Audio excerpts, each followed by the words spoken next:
15 septembre 1916. Dans la Somme, au milieu de la boue, de la fumée et des tranchées éventrées, quelque chose apparaît pour la première fois sur un champ de bataille. Au début, ce n'est qu'un bruit, un grondement sourd, comme un orage qui rampe sous la terre. Dans la tranchée, personne ne comprend.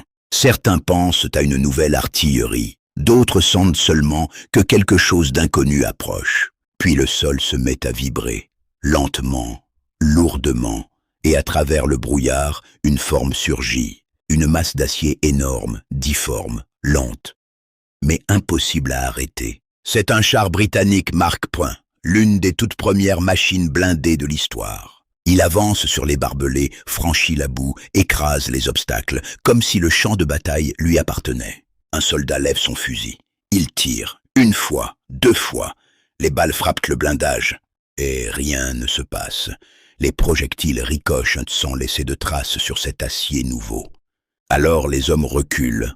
Certains fuient, d'autres restent figés devant l'horreur. Ils comprennent avant tout le monde ce qui vient de se produire. La guerre vient de changer de visage. Ce jour-là, les chars n'apportent pas encore de victoire décisive.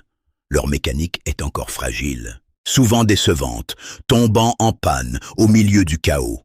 Mais leur effet psychologique est immense. Ils terrifient ceux qui les voient arriver et annoncent une vérité glaciale pour l'humanité. Désormais, on ne combattra plus seulement des hommes, on combattra aussi des machines. C'était la naissance du monstre d'acier, une révolution née dans la boue de la Somme, une promesse de destruction qui allait définir le siècle à venir, le fer remplaçant la chair. La terreur avait désormais un nom, une forme et un grondement de moteur assourdissant. La guerre industrielle venait de commencer. Abonne-toi, commente, like et partage pour plus d'histoires.